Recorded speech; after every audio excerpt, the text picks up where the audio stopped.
வணக்கம் மக்களே. இன்னைக்கு கோபி சுதாகர், எருமசாணி, விஜய், ஹரிஜா நடித்த ஓடவும் முடியாது ஒளியவும் முடியாது படத்தை தான் பார்க்க போகிறோம். படத்தோட ஒன்லைனர் என்னன்னா, விட்டு படம் பார்க்கறதுக்காக சில பேர் தியேட்டருக்கு வந்திருக்காங்க. ஆனால் உள்ள பேய் படம் ஓடிட்டு இருக்கு. இதனால் அங்கேருந்து எல்லாரும் வெளியே தப்பிச்சு ஓடி போகலான்னு பார்த்தா தியேட்டரோட கதவு பூட்டி இருக்கு. அப்படி இருந்தும் அவங்க அந்த கேட்டை தாண்டி அந்த பக்கம் குதிச்சா மறுபடியும் தியேட்டருக்குள்ளேயே வந்துடுறாங்க. இதனால் பயந்து தியேட்டருக்குள்ளே ஓடி போகிறாங்க. அதுக்கப்புறம் தான் ஒரு 4 பேய்களால் தான் அவங்க தியேட்டரை விட்டு வெளியே போக முடியாதுன்னு தெரிய வருது. அப்போ அந்த 4 பேயும் ஏன் இவங்களை வெளியே விட மாட்டேங்குது? அந்த 4 பேய்களும் தியேட்டருக்குள்ளே இருக்கிறதுக்கு காரணம் என்ன? கடைசியாக அந்த பேய்கிட்டேருந்து தப்பிச்சு இவங்க எல்லாரும் தியேட்டரை விட்டு வெளியே போனாங்களா இல்லையான்னு தான் படத்தோட மீதி கதை. இப்போ நம்ம படத்துக்குள்ளே போகலாம். என்ன ஒரு சின்ன குட்டி கதை சொல்லிட்டு கிளம்பு. படத்தோட ஸ்டார்டிங் சீனில் வீட்டில் நம்ம ஜார்ஜ் மணியன் சேவிங் பண்ணிகிட்டு இருக்கும்போது தியேட்டர் ஓனர் அவருக்கு கால் பண்ணி படத்தோட ஸ்பெஷல் ஷோ போடுறான், வந்து பாருங்கன்னு கூப்பிடுறாங்க. இவரும் தியேட்டருக்கு போய் வாசலில் நின்றுட்டு இருக்கும் போதே ஒரு கீழே கிடந்த கவர் பறந்து வந்து அவரோட முகத்தில் பட்ட உடனே சடனாக தியேட்டருக்குள்ளேயே போயிடுறாரு. இதனால் ஜார்ஜ் மரியனும் ஷாக்காகி நின்றுட்டு இருக்கும் போதே தியேட்டருக்குள்ளே ஒரு படம் ஓடுது. அதில் வர்ற நபரோ, நான் தான் பேய், உன்னை பயமுறுத்தியை கொல்ல போகிறேன் அப்படின்னு சொன்னதை கேட்ட உடனே நம்ம ஜார்ஜ் மரியனும் தெரிச்சுக்கிட்டு தியேட்டரை விட்டு வெளியே ஓடி வராரு. வெளியே வர்றவர் அங்கே இருக்கிற ஒரு தொட்டியை பார்த்து பயந்து நிற்கிறாரு.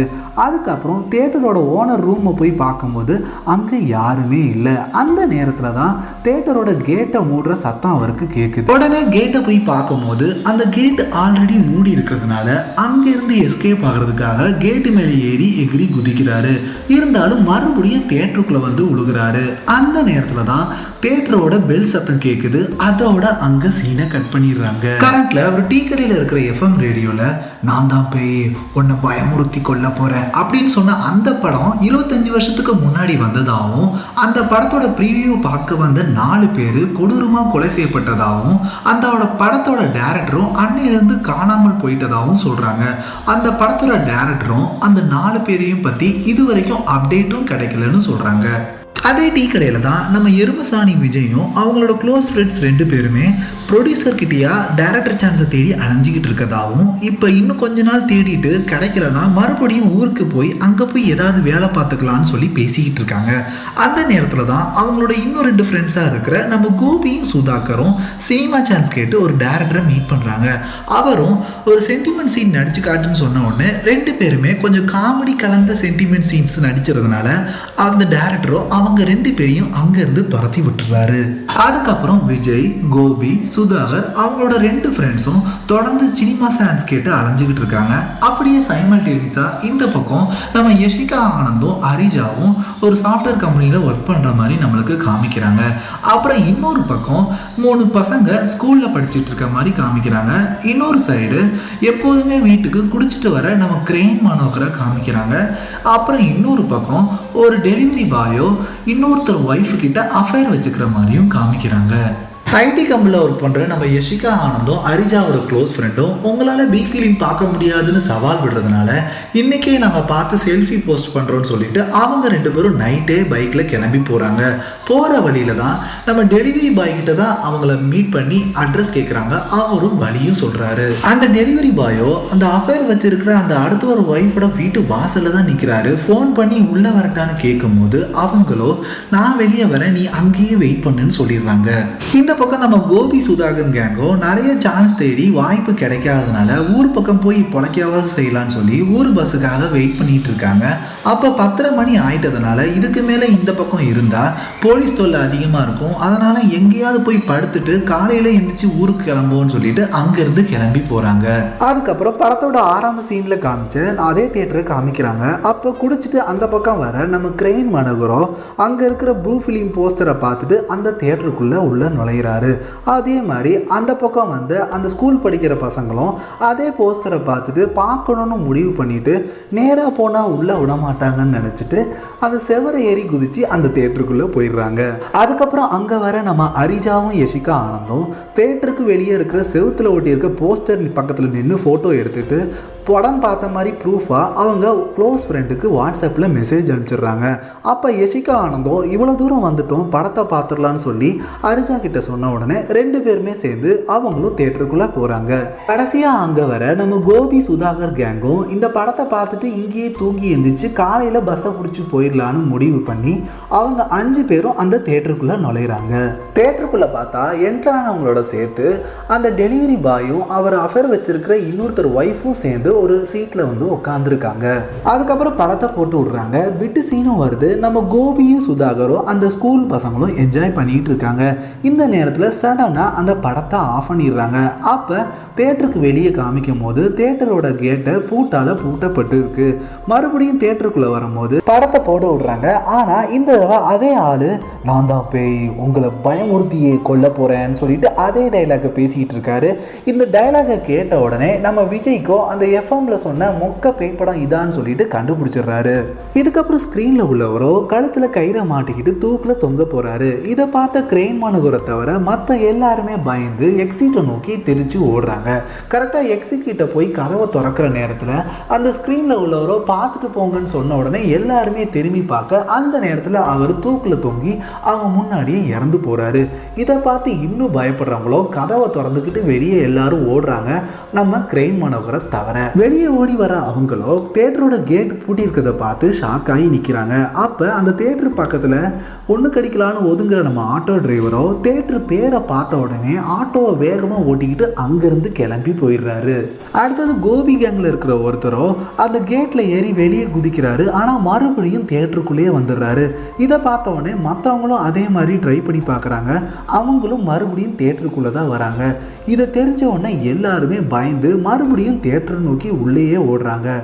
உள்ளே வர்றவங்களோ யாருக்காவது ஃபோன் பண்ணி இன்ஃபார்ம் பண்ணலான்னு முடிவு பண்ணி ஃபோன் ட்ரை பண்ணி பார்த்தா யாரோட ஃபோன்லேயும் சிக்னல் கிடைக்கல. அப்போ டிக்கெட் கொடுத்தவர் நிச்சயமாக இங்கே தான் இருப்பார், அவரை போய் பிடிக்கலான்னு முடிவு பண்ணுறாங்க. ஆனால் டிக்கெட் கொடுத்தவரை நம்மளுக்கு காமிக்கவே இல்லை. அங்கே போய் பார்த்தா அவரையும் காணோம். அப்போ அவரை எப்படியாவது நம்ம பிடிச்சாகணும்னு முடிவு பண்ணிவிட்டு எல்லாரும் ஸ்ப்ளிட் பண்ணி தேடலான்னு சொல்லிட்டு எல்லாருமே பிரிஞ்சு தேட போகிறாங்க. முதல்ல நம்ம அன்ஷிகா ஆனந்தும் அரிஜாவும் ஒரு இடத்த நோக்கி போயிட்டு இருக்கும்போது சடனாக அவங்களுக்கு முன்னாடி ஒரு கருப்பு உருவத்தில் ஒரு உருவம் பாஸ் ஆகி போகிற மாதிரி அவங்களுக்கு பார்க்குறாங்க. உடனே அதை ஃபாலோ பண்ணி போகும்போது ஒரு ரூம்குள்ளே போன மாதிரி அவங்களுக்கு தெரியுது. உள்ளே டார்ச் லைட் அடிச்சுட்டு உள்ளே பார்க்கும்போது ஒரு கேலண்டர் இருக்குது, அதில் 2018ன்னு போட்டிருக்கு. சடனாக டார்ச் லைட்டை அடிச்சுட்டு திரும்ப அந்த பக்கம் வைக்கும்போது அது 1993 மாறிடுது. இதை பார்த்த உடனே அவங்களுக்கும் ஷாக் ஆகுது. அப்போ அங்கே பக்கத்தில் இருக்க பீரோவுக்கு பக்கத்தில் ஒரு கருப்பு துணி இருக்குது. அந்த துணிக்குள்ளே ஒரு உருவம் மூவ் ஆகிற மாதிரி அவங்களுக்கு காமிக்கிறாங்க. உடனே அவங்க ஷாக் ஆகி அங்கே நிற்கிறாங்க. அதோட அங்கே சீனை கட் பண்ணிடுறாங்க. இந்த பக்கம் கோபி கேங்கில் இருக்கிற ஒரு ஆளும் அந்த ஸ்கூல் பசங்க 2 பேருமே ஒரு பக்கம் வராங்க. அங்கே ஒரு பாலடைஞ்ச பழைய கார் இருக்குது. அதுக்குள்ளே என்ன இருக்குன்னு திறந்து பார்க்க ட்ரை பண்ணும் போது கார் ரொம்ப ஸ்டக்காக இருக்கிறதுனால உள்ளேயே திறக்க முடியல. அந்த நேரத்தில் கொஞ்சம் முன்னாடி இவங்க மூவ் ஆகி போகும்போது சடனாக அந்த காரோட கதவு ஆட்டோமேட்டிக்காகவே திறகுது. உடனே இந்த 3 பேரும் காருக்குள்ளே உட்காந்து காரை ஸ்டார்ட் பண்ணலாம்னு ட்ரை பண்ணிகிட்டு இருக்கும்போது சடனாக அவங்க காதில் கேட்க முடியாத ஒரு நாய்ஸ் பயங்கரமாக கேட்குது. அந்த சத்தத்தை கேட்டுட்டு காதை மூடிக்கிட்டு அவங்க கத்துறாங்க. அதோட அங்கே சீனை கட் பண்ணிடுறாங்க. அதுக்கப்புறம் கோபியும் சுதாகரும் ஒரு சைடு போகிறாங்க. அப்போ நம்ம சுதாகருக்கு பாத்ரூம் வர்றதுனால நம்ம கோபியும் அவரை பாத்ரூம்குள்ளே ஓடும் போது என்னை விட்டுட்டு போகக்கூடாதுன்னு சொல்லிட்டு நம்ம கோபிக்கிட்ட சுதாகர் ப்ராமிஸ் வாங்கிட்டு பாத்ரூம்குள்ளே போகிறாரு. அந்த நேரத்தில் வெளியே நின்றுட்டு இருக்கிற நம்ம கோபிக்கு யாரோ கோபின்னு கூப்பிடுற மாதிரி ஒரு வாய்ஸ் கேட்குது. அந்த வாய்ஸை கேட்டு அங்கேருந்து கிளம்பி போகிறாரு. இந்த பக்கம் நம்ம கிரெயின் மனோகரோ ஒரு ஃபேனுக்கு நேராக இருக்கிற சீட்டில் உட்காந்து அருமையாக தூங்கிட்டு இருக்காரு. அந்த நேரத்தில் அந்த ஃபேன் ஆஃப் ஆகிறதுனால மறுபடியும் எந்திக்கிறாரு. சரி இன்னொரு சீட்டு பக்கத்தில் போய் உட்காரலான்னு சொல்லிட்டு அங்கே ஃபேனில் இருக்கிற சீட்டில் போய் உட்காருறாரு. உட்காந்ததுக்கப்புறம் தூங்கலான்னு ட்ரை பண்ணும்போது கரெக்டாக அவரோட சீட்டுக்கு முன்னாடியே ஒரு முடியை விரித்து போட்டுக்கிட்டு ஒரு பேய் மாதிரி ஒருத்தவங்க உட்காந்துருக்காங்க. அதை பார்த்து பயந்துட்டு திரும்ப விழித்து பார்க்குறாரு. ஆனால் அங்கே யாருமே இல்லை. மறுபடியும் கொஞ்ச நேரத்தில் அவருக்கு மேலே இருக்கிற ஃபேன் திரும்ப ஆஃப் ஆகுது. உடனே நான் பழைய சீட்லேயே போய் உட்காந்துக்கிறேன்னு சொல்லிட்டு எந்த சீட்டில் முதல்ல உட்காந்துருந்தாலோ அந்த சீட்லேயே போய் அவர் உட்காந்துடுறாரு. கோபியோ தன்னை கூப்பிடுற வாய்ஸை நோக்கி நடந்து போகும்போது ஒரு ரூம்குள்ளே சத்தம் கேட்குறத பார்த்து அதுக்குள்ளே போயிடுறாரு. இந்த பக்கம் சுதாகர் இருக்கிற இடத்துலயோ பாத்ரூம் கதவு எல்லாம் தனியா தானா அடிக்கிறது. அந்த சத்தத்தை கேட்ட உடனே அவரும் திறந்து வெளியே வந்து பார்த்தா கோபி இல்லை. இருந்தாலும் பக்கத்து பாத்ரூம்ல சத்தம் கேட்கறதுனால கோபி அதுக்குள்ள போயிருப்பாரு நினைச்சிட்டு இவர் மறுபடியும் பாத்ரூம்குள்ள போயிடுறாரு.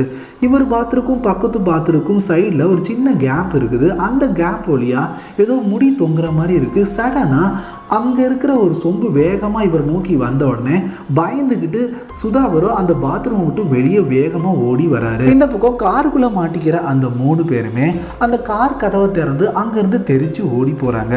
அப்போ அந்த காரோ தானாகவே ஸ்டார்ட் ஆகி அங்கே நிற்கிற மாதிரி நம்மளுக்கு காமிக்கிறாங்க. இங்கே அரிஜாவும் அன்ஷிகாவும் இருக்கிற ரூமில் அந்த கருப்பு துணிக்கு அடியில் நகர்ற உருவம் அந்த ஸ்கூல் பசங்களில் ஒருத்தர் தான். இதை தெரிஞ்சுக்கிட்ட அரிஜாவோ அந்த ரூம் கதவை சாத்திட்டு வெளியே போகும்போது சடனாக ஒரு பொருள் கீழே விழுக அதை பார்த்து பயப்படுற அந்த பையனும் உடனே நம்ம அன்ஷிகா ஆனந்தி இடுப்பில் ஏறி உட்காந்துக்கிறாரு. நம்ம சுதாகரும் கோபியை தேடி போயிட்டு இருக்கும்போது சடனாக ஒரு ரூமுக்குள்ள பீரோவுக்கு பின்னாடி கோபி நின்றுட்டு இருக்காரு. அவரும் வெளியே ப்ராப்ளமாக இருக்கு, உள்ளே வந்து ஒளிஞ்சிக்கோன்னு சொல்லி நம்ம சுதாகரை கூப்பிட சடனாக பின்னாடி ஒரு கை சுதாகரை தட்டுது. பார்த்தா உண்மையான கோபி பின்னாடி தான் நிற்கிறாரு. உடனே அது யாருன்னு பார்த்து 2 பேரும் பார்த்தா அவங்க பேர் சொல்லி அது பேய் குரலில் கூப்பிட்டோடனே பயந்து 2 பேரும் அங்கிருந்து ஓடி போயிடுறாங்க. இன்னொரு பக்கம் நம்ம டெலிவரி பாயும் அவங்க கூட்டு வந்த லேடியும் சேர்ந்து போயிட்டு இருக்கும்போது நடுவில் நம்ம கோபி கேங்கில் இருக்கிற ஒருத்தரோ பார்க்கிங் சைடில் போன பசங்களை காணோம். அதனால டெலிவரி பாயை அவர் கூட வர கூப்பிடுறாரு. ஆனால் அவர் பயந்துக்கிட்டு வராமல் இருக்கும்போது பக்கத்தில் இருக்கிற லேடியை நான் தனியாக டீல் பண்ணிக்குவேன், நீ அவருக்கு ஹெல்ப்புக்கு போகணும்னு அனுப்பிச்சு வைக்கிறாங்க. ரூமை விட்டு வெளியே வர அரிஜாவோ கீழே போகிறதுக்கு பயந்துக்கிட்டு அங்கே நின்றுட்டு இருக்கும்போது அந்த சைடில் தான் நம்ம விஜய் நிற்கிறதுனால அவங்களோட ஹெல்ப் மூலமாக சேர்ந்து 2 பேருமே கீழே போகிறாங்க. அந்த இடத்துக்கு போனவுடனே 2 பாதையாக பிரியுது. நடுவில் ஒரு பலகை மட்டும் வச்சுருக்காங்க. அப்போ 2 பேருமே ஒரு பாதையில் போகிறதுக்கு பிளான் பண்ணுறாங்க. ஆனால் உள்ளே தனியாக போகிறதுக்கு அவங்களுக்கு பயமாக இருக்குது. இதனால் நடுவில் பலகை இருக்கிறதுனால நான் இந்த பலகையில் இந்த பக்கம் அடிக்கும் போது நீங்களும் அந்த பக்கம் சப்போர்ட்டாக பலகையில் அடிங்கன்னு சொல்லி அரிஜா கிட்ட சொல்ல முதல்ல இந்த பக்கம் அவங்க மூவ் ஆகும்போது முதல்ல விஜய் அடிக்கிறாரு. அதுக்கு சப்போர்ட்டாக அந்த பக்கம் பாதியில் இருக்கிற நம்ம அரிஜாவும் அடிக்கிறாங்க. அடுத்த தடவை நம்ம விஜய் அடிக்கும் போது அந்த பக்கம் அரிஜாவை காணவே காணோம், ஆனால் சத்தம் மட்டும் வருது. அடுத்த தடவை நம்ம விஜய் அடிக்கும் போது பின்னாடி தான் அரிஜா நிற்கிறாங்க, ஆனால் அந்த பக்கம் இருந்து சத்தம் வருது. இதனால் பயந்துக்கிட்டு மறுபடியும் ஒரு தடவை அடித்து பார்க்குறாங்க. மறுபடியும் அந்த பக்கம் சத்தம் வருது. அப்புறம் தொடர்ச்சியாக சத்தம் கேட்குறத பார்த்துட்டு இவங்க பயந்து போய் அங்கேருந்து 2 பேருமே தெரிச்சு ஓடுறாங்க. யஷிகா ஆனந்த் இருக்கிற ரூமில் பெல்லை அடித்து கூப்பிட்ற இன்ஸ்ட்ருமெண்ட்டை பார்க்குற அந்த பையனும் அந்த பெல்லை ஒரு தடவை அடிச்சிடுறாங்க. உடனே யஷிகா ஆனந்தோ ஏற்கனவே இங்கே ஒரு கிளாக் கீழே விழுந்துருச்சு, இப்போ எல்லா பொருளும் விழுணுமான்னு சொன்ன உடனே அங்கே இருக்கிற நிறைய பொருள் கீழே விழுந்துருது. அதை பார்க்குற அந்த பையனும் பக்கத்தில் இருக்கிற ஃபைல் எடுத்து படிச்சுட்டு இருக்கும் போது திரும்ப இந்த பெல்லை இவன் அடிச்சிருவான்னு சொல்லிட்டு அந்த பெல்லை தூக்கி ஜன்னல் வழியை வெளியே தூக்கி போட்டுடுறாங்க. அப்போ அந்த பக்கம் கோபி கேங்கில் இருக்கிற ஒருத்தர் டெலிவரி பாயோட வரும்போது கீழே இருக்கிற பெல்லை டெலிவரி பாய் மிதிச்சிடுறாரு. உடனே அவர் தூக்கி கையில் வச்சுக்கிட்டு இப்போ தியேட்டர் பெல் தானே அடிக்கணும், இந்த பெல்லை அடிக்குதுன்னு சொன்ன உடனே தொடர்ந்து தியேட்டர் பெல் அடிச்சுக்கிட்டே இருக்குது. அப்போ இந்த பெல்லை வச்சு சொன்னால் நடக்கும்னு சொல்லிட்டு இந்த பெல்லை திரும்ப அடிச்சுட்டு தியேட்டர் பெல் நிற்கணும்னு சொன்ன உடனே அதே மாதிரி நின்றுருது. அப்போ இந்த பெல்லில் தான் ப்ராப்ளம்னு சொல்லிட்டு பெல்லை தூக்கி எரிஞ்சிருங்கன்னு சொன்ன உடனே நம்ம டெலிவரி பாயும் பெல்லை தூக்கி எரிஞ்சிட்டு அவங்க 2 பேரும் அந்த பக்கம் ஓடுறாங்க. இதே நேரத்தில் உள்ளே இருக்கிற பையன் எனக்கு அந்த பெல்லு வேணும்னு சொல்லிட்டு இருக்கான். உடனே அது ஜன்னல் வழியாகவே அந்த பெல்லு உள்ளே வந்து உழுகுது. இதை பார்க்குற நம்ம யஷிகாவோ ஏற்கனவே நிறைய ஜாமான் விழுந்துச்சு, இப்போ என்ன நடக்க போதோன்னு சொல்கிறாங்க. உடனே பக்கத்தில் இருக்கிற ஷெல்ஃப் உழுகுது. அதை பார்த்து பயந்து நம்ம யஷிகா ஆனந்த் அந்த ரூமை விட்டு வெளியே ஓடி போகிறாங்க. உடனே அந்த பையனும் அந்த பெல் எடுத்து பாக்கெட்டில் வச்சுட்டு அவனும் அங்கேருந்து ஓடி எல்லாரும் ஒவ்வொரு பக்கமாக அங்கேருந்து ஓடி வந்து கரெக்டாக தியேட்டர் என்ட்ரி வாசலில் வந்து நிற்கிறாங்க. அப்போ நம்ம கோபி சுதாகரும் என்ன கோபி சுதாகர்னு பேர் சொல்லி அந்த பேய் கூப்பிட்டுச்சுன்னு சொல்கிறாங்க. அப்போ பார்க்கிங் ஏரியாவில் போன அந்த பசங்களோ நாங்கள் காருக்குள்ளே ஏறி உட்காரும் போது அந்த கார் ஸ்டார்ட் ஆகலை, நாங்கள் வெளியே ஓடி வந்ததுக்கப்புறம் அந்த கார் ஸ்டார்ட் ஆச்சுன்னு சொல்கிறாங்க. அப்போ நம்ம டெலிவரி பாயோ அந்த ஒரு மணி பெல்லு கிடச்சிச்சு, அந்த பெல்லை அடித்து என்ன சொன்னாலும் அது நடக்குதுன்னு சொல்கிறாரு. அப்போ அரிஜாவோ அந்த மேனேஜர் ரூமில் முதல்ல டேட்டு வந்து 2018ன்னு போட்டிருந்துச்சு, அதுக்கப்புறம் 1993ன்னு மாறிடுச்சின்னு சொல்கிறாங்க. அப்போ அதே மேனேஜர் ரூமில் பெல் அடிக்கிற பையனும் நான் ஒரு ஃபைலில் பார்க்கும்போது 1993 மேனேஜர் பேர் தர்மராஜ் போட்டிருந்துச்சுன்னு சொல்கிறாங்க. கடைசியாக அந்த அஃபேர் லேடியோ இந்த தியேட்டர் பெல் அடித்தா ஏதோ நடக்க போகுதுன்னு சொல்கிறாங்க. அப்போவே தியேட்டர் பெல் அடிக்குது. இவங்க எல்லாருமே பயந்து தியேட்டருக்குள்ளே போய் நின்றுட்டு இருக்கும்போது தியேட்டரு நிலநடுக்க வந்த மாதிரி ஆட ஆரம்பிக்குது. அப்போ யசிகா ஆனந்தோ அந்த பையன்கிட்ட இருக்கிற பெல்லை வச்சு ஏதாவது பண்ணுன்னு சொன்ன உடனே அந்த பையனும் அந்த பெல்லை அடித்து எங்களை காப்பாற்றுங்கன்னு சொன்ன உடனே அந்த நிலநடுக்கம் நின்று போயிடுது. அப்போ கரெக்டாக அந்த தியேட்டரோட டோர் வெளியே திறக்குது. உடனே இவங்களும் வேகமாக போய் அதில் எஸ்கேப் ஆகலான்னு பார்த்தா சடனாக உடனே அந்த டோரும் மூடிடுது. அப்போ அந்த டோரோட ஓட்ட வழியாக அந்த பக்கம் பார்த்தா அப்போ இவங்கள மாதிரியே எல்லா ஆட்களும் அந்த பக்கமும் நிற்கிற மாதிரி இவங்களுக்கு தெரியுது. அதை பார்த்து எல்லாருமே ஷாக் ஆகுறாங்க. அப்போ தியேட்டரில் இருக்கிற நம்ம முனிஷ்காந்தோட ஃபோட்டோவை காமிச்சு இன்டர்வல் போட்டுடுறாங்க. எல்லாரும் தியேட்டருக்குள்ளே நின்றுட்டு இருக்கும் போது மேல் ரூமில் யாரோ சொம்ப உருட்டுற சத்தம் கேட்ட உடனே நம்ம கோபியும் சுதாகரும் அங்கே பார்க்க போகிறாங்க. அங்கே ஜார்ஜ் மரியன் தான் இருக்கார். அப்போ இவர் தான் டிக்கெட் கொடுத்துருப்பாரு போல். ரெண்டு பேருமே பார்த்த உடனே கத்திக்கிட்டு இருக்கும்போது நம்ம ஜார்ஜ்மன் கையில் இருக்கிற சொம்பை எடுத்து நம்ம சுதாகர் அவர் தலையில் அடித்து மயக்க மலைய வச்சிடுறாரு. அப்புறம் அவரை தூக்கிட்டு வந்து கீழே மயக்கம் தெளிய வச்சதுக்கப்புறம் உங்களை மாதிரி இந்த தியேட்டருக்கு வந்து 25 வருஷத்துக்கு முன்னாடி மாட்டிக்கிட்டேன், அதுக்கப்புறம் என்னால் வெளியே போக முடியல. அது மட்டும் இல்லாமல் இந்த தியேட்டரில் உள்ள மொக்க பேய் படத்தை டைரக்ட் பண்ணது நான் தான் சொல்கிறாங்க. இங்கே நடக்கிற விஷயத்துக்கு எல்லாத்துக்குமே காரணம் இங்கே இருக்கிற 4 பேய்க தான், நீங்களே கூப்பிட்டா அவங்களே வருவாங்கன்னு சொல்கிறாங்க. இவங்க எல்லாருமே கூப்பிட்டதுக்கு அப்புறம் அந்த பேய் 4 பேர் வராங்க. அதாவது நம்ம ஷாரா, அப்புறம் அப்துல், அதுக்கப்புறம் நம்ம ப்ரெக்னெண்ட்டாக இருக்கிற ரித்திகா அவங்களோட ஹஸ்பண்ட். அந்த பேய்களோ உங்களால் எங்களுக்கு காரியம் ஆக வேண்டியது இருக்குது, அதனால தான் உங்களை இங்கே தடுத்து வச்சுருக்கோன்னு சொல்லிட்டு அவங்களோட ஃப்ளாஷ்பேக்கை ஆரம்பிக்கிறாங்க. நம்ம ரித்விகாவும் அவங்களோட ஹஸ்பண்டாக இருக்கிறவங்க 2 பேரும் லவ் பண்ணுறாங்க. அவங்க ஏரியாவில் இந்து முஸ்லீம் ப்ராப்ளம் இருக்கிறதுனால அங்கேருந்து வெளியே வந்தவுடனே நம்ம ஷாராவும் அப்துல் ஹெல்ப்போட கல்யாணம் பண்ணிட்டு இந்த ஏரியாவுக்கு வராங்க.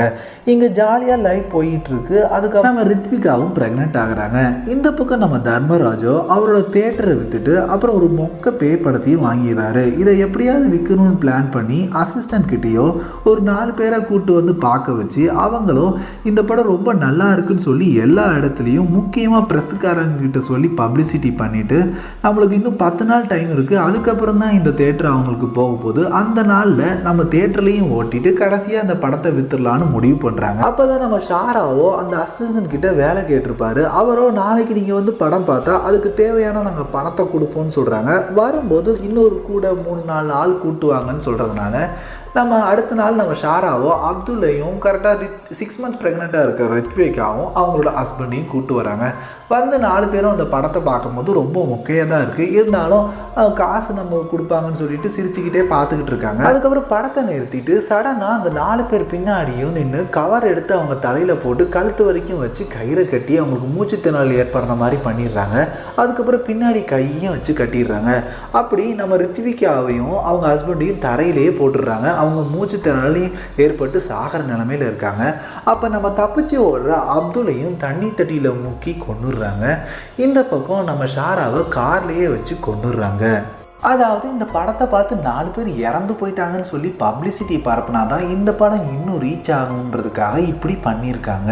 அப்போ நீங்கள் நேரடியாக வந்து பேசியிருக்கலாமே, ஏன் இப்படி பயமுறுத்துனீங்கன்னு அவங்கக்கிட்ட கேட்கும் போது முதல்ல நாங்கள் பேச தான் ட்ரை பண்ணோம், நீங்கள் பயப்படுறதை பார்த்து இன்னும் கொஞ்சம் பயமுறுத்தலாமேன்னு எங்களுக்கு தோணுச்சுன்னு சொல்லிட்டு. அதாவது நம்ம அரிஜாவும் விஜயும் ஒரு இடத்துல கதவை தட்டுவாங்க. அப்போ பின்னாடி சத்தம் கேட்குறது பண்ணது இவங்க 2 பேரும் தான். அப்போ மேனேஜர் ரூமில் யசிகா நடந்திருக்கும் போது ஒரு செல்ஃப் சரிஞ்சிருக்கும், அதுவும் இவங்களோட வேலை தான். அதுக்கப்புறம் லைட்டை ஆஃப் பண்ணி போட்டு பயமுறுத்தினதும் இவங்க 2 பேரும் சேர்ந்து தான் பண்ணியிருக்காங்க. கடைசியாக நம்ம கிரெயின் மாணவருக்கு ஃபேனை ஆஃப் பண்ணி விட்டதும் நாங்கள் தானும் ஒத்துக்கிறாங்க. அப்போ அந்த பெல்லை அடித்தா எதுவுமே நடக்குது அப்படின்னு சொல்லி விசாரிக்கும் போது தான் அந்த பெல்லை முதல்ல அடிங்கன்னு சொன்ன உடனே அடித்த உடனே ஒருத்தர் வராரு. இவர் தர்மராஜுக்கு வேலையாளாக இருந்தார். அந்த பெல்லை அடித்து என்ன வேலை சொன்னாலும் இவர் கரெக்டாக சீக்கிரமாகவே செஞ்சிருவார். அப்போ அந்த 4 பேரை கொலை பண்ணதை வந்து அவர் பார்த்ததுனால அவர்கிட்டயே இந்த பெல்லை அடித்து நீயே தூக்கில் தொங்கிக்கோன்னு சொன்னதுனால இவரே தூக்கில் தொங்கி இறந்து போயிருக்காரு. அதுக்கப்புறம் அந்த பேய்களும் எங்களால் இந்த இடத்த விட்டு நகர முடியாதனால பழி வாங்கிறதுக்கு அந்த தர்மராஜை இங்கே கடத்தி கூட்டுவாங்கன்னு சொல்கிறாங்க. அப்போ விஜயோ அவர் பெரிய ரவுடியாக இருக்காருன்னு சொல்கிறாரு. எப்படி இருந்தாலும் நீங்கள் கடத்திட்டு வாங்க, இல்லைன்னா உங்களை இந்த இடத்த விட்டு வெளியே விட மாட்டோம்னு சொல்லிடுறாங்க. அதனால லேடிஸையும் சில பேரையும் வச்சுக்கிட்டு 5 பேரை தர்மராஜை கடத்துறதுக்காக அந்த ஓட்டக்காரை ரெடி பண்ணி அந்த கார்லேயே அனுப்பி வைக்க வைக்கிறாங்க. இவங்க அட்ரஸை தப்பாக புரிஞ்சுக்கிட்டதுனால தவறுதலாக நம்ம லொல்லு சபாமானவரை கடத்திட்டு வெளியே வரும்போது அவர் மூலமாகவே நம்ம தர்மராஜோட அட்ரஸை தெரிஞ்சுக்கிட்டு அந்த இடத்துக்கு போயிட்டு இருக்காங்க. இங்கே தர்மராஜோ அவங்க ஒய்ஃப் மதுமிதா கிட்ட 4 நாள் வெளியூர் போயிட்டு வரேன்னு சொல்லிட்டு அங்கேருந்து காரில் கிளம்பும் போது வெளியே காரில் இருக்கிற தர்மராஜை பார்த்து இவங்களும் அந்த ஓட்டக்காரில் ஃபாலோ பண்ணி போகிறாங்க. நடுவுலேயே அந்த ஓட்டக்கார் நின்றுது. ஆனால் உள்ளே இருக்கிற தர்மராஜோ பின்னாடி இருக்கிற அந்த காரை பார்த்துட்டு மறுபடியும் வீட்டுக்கே வந்துடுறாரு. வீட்டுக்கு வர்ற நம்ம தர்மராஜை பார்க்குற அந்த 5 பேரும் வீட்டுக்குள்ளே பார்த்தா அவர் துப்பாக்கியோட சுடுறதுக்காக நிற்கிறாரு. அதாவது இந்த காரை நான் கடைசியாக தேட்டரில் விட்டு வந்தேன், அந்த காரை எடுத்துகிட்டு வந்திருக்கீங்கன்னா நீங்கள் என்னை பற்றி எல்லா இன்ஃபர்மேஷனும் உங்களுக்கு தெரிஞ்சிருக்கும், அதனால் நீங்கள் அதை வச்சு பணம் கேட்க ஆசைப்படுறீங்கன்னு நினைக்கிறேன், அதுக்கு முன்னாடி உங்களை சுட போகிறேன்னு சொல்லிட்டு அவர் ரெடியாக துப்பாக்கியை வச்சு சுடலான்னு ரெடியாக இருக்கும் போது அங்கே அவரோட ஒய்ஃப் மதுமிதாவும் விஜய் ஆசிக்கும் ஓடி பிடிச்சி விளையாண்டுட்டு இருக்காங்க. இதை பார்த்த உடனே நேராக மதுமிதாவை சுடுறதுக்கு போகும்போது ஆனால் துப்பாக்கி சுடவே இல்லை. ஏன்னா விஜய் ஆசிக்கோ அதில் இருக்கிற புல்லட்ஸ்லாம் எடுத்து மீன் தூட்டிக்குள்ளே போட்டுட்டாரு. அவர் துப்பாக்கியில் புல்லட் இல்லாத தெரிஞ்சுக்கிற இந்த 5 பேரும் நம்ம தர்மராஜை கடத்திட்டு நேராக தேட்டரில் கொண்டு போய் சேர்த்துடுறாங்க. தேட்டரில் உள்ள எல்லா ஆட்களுமே நம்ம ஜார்ஜ் எடுத்த மொக்க பேய் படத்தையே போட்டு நம்ம தர்மராஜை பார்க்க வச்சே கொண்டுடலான்னு முடிவு பண்ணுறாங்க. அந்த நேரத்தில் நம்ம தர்மராஜோட அடியாளுகள் அங்கே வர பேயாக இருக்கிற நம்ம ஷாராவும் அப்துல்லும் அங்கேருந்து ஓடி போகிறாங்க. வந்திருக்கிற அடியாளுகளோ நம்ம தர்மராஜ் கயிறு கட்டி இருக்கிறத அவுத்து விடுவாங்கன்னு பார்த்தா சுற்றி நின்று போஸ் கொடுத்துட்டு இருக்காங்க. அப்புறம் தான் நம்ம மதுமிதா தான் எல்லாருக்கும் 10,000 ரூபா கொடுத்து நம்ம தர்மராஜை இவங்க கொல்ல மிஸ் பண்ணாலும் நம்ம கொண்டுணும் முடிவு பண்ணி கூட்டு வந்திருக்குது தெரிய வருது. அப்ப இதை தெரிஞ்சுக்கிட்ட நம்ம தர்மராஜோ நான் அவங்களுக்கு 1 லட்ச ரூபா கொடுக்குறேன்னு சொன்னதுக்கு அப்புறம் அந்த குரூப் எல்லாருமே நம்ம தர்மராஜ் பக்கம் வந்துருது. இதை தெரிஞ்சுக்கிட்ட நம்ம மதுமிதாவோ தியேட்டர்ல உள்ள ஆள்க குரூப்ல போய் ஜாயின் பண்ணிடுறாங்க. நம்ம தர்மராஜோட அடியாட்களும் கோபியோட கேங்கும் சண்டை போட்டுட்டு இருக்க கேப்ல நம்ம தர்மராஜுக்கு ஜார்ஜ் எடுத்த மொக்க பேய் படத்தை நம்ம ஷாராவும் அப்துல்லும் போட்டு விட்டுறாங்க. அந்த படத்தை பார்க்க முடியாம நம்ம தர்மராஜோ கதறி கதறி அழுதுகிட்டு இருக்காரு. ஒரு வழியா நம்ம கோபியோட கேங்கோ அந்த தர்மராஜோட அடியாட்களை எல்லாத்தையுமே அடிச்சு போட்டுடுறாங்க. அதுக்கப்புறம் அந்த பேய்களோ தர்மராஜ அந்த படத்தை பார்த்தே இறந்து போயிடுவாரு. தர்மராஜை பிடிச்சி கொடுக்க நீங்க ஹெல்ப் பண்ணதுனால எல்லாருமே இங்கிருந்து கிளம்பலான்னு அனுப்பி வைக்கிறாங்க. அப்போ நம்ம ஜார்ஜையும் அனுப்பும் போது அவரோ நான் தேட்டர்லேயே இருந்துக்கிறேன்னு சொல்றாரு. அப்போ நம்ம தர்மராஜை சேர்ல கட்டி வச்சிருக்க கயிறோ அவுந்து கிடக்கு, அவரையும் காணோம். அந்த நேரத்தில் அங்கே இருக்கிற பேய்கள் எல்லாமே மறைஞ்சு போயிடுது. வெளியே வரவங்களோ அவங்க வீட்டுக்கு கிளம்புறாங்க. அப்போ நம்ம படம் எடுக்கிற கோபி கேங்கோ ஏற்கனவே இங்கே உள்ள சண்டை போட்டுக்கிட்டு இருக்கும்போது படம் எடுக்கிறத பற்றி நம்ம மதுமிதா கிட்ட சொல்லியிருக்கிறதுனால நான் உங்களுக்கு படம் எடுக்கிறதுக்கு ப்ரொடியூஸ் பண்ணுறேன்னு சொல்கிறாங்க. வெளியே கோபி கேங்கை மீட் பண்ணுற நம்ம மதுமிதாவோ ஒரு நல்ல பேய் பட கதை ரெடி பண்ணுங்க, என்ன ஒரு 4 பேர் ரெடி பண்ண வேண்டியது இருக்கும், அதை நாங்கள் பார்த்துக்குறோன்னு சொல்கிறாங்க. அதோட படத்தை முடிச்சிடுறாங்க. இப்போ படத்தோட ரிவ்யூ பார்க்கலாம். படத்தில் நடிச்சிருக்க எல்லா கேரக்டருமே அவங்க பங்கை சிறப்பாகவே பண்ணியிருக்காங்க. படத்தோட டைரக்டர் நம்ம ரமேஷ் வெங்கட்டோ ஆரரையும் காமெடியும் கலந்து இந்த படத்தை கொடுத்துருக்காரு. இந்த படத்தை முழு காமெடி படமாகவே கொடுக்காம தேவையான இடத்துல லைட்டாக காமெடி கொடுத்துட்டு சில மிஸ்ட்ரியை ஓப்பன் பண்ணுறதுக்காக பேலன்ஸும் பண்ணியிருக்காரு. அதனால் இந்த படத்தில் ஃப்ளாஸ் இல்லைன்னு சொல்ல முடியாது. சில இடங்களில் காமெடி ஜோக்கு ஒர்க் அவுட் ஆகாமலும் போயிருக்கு.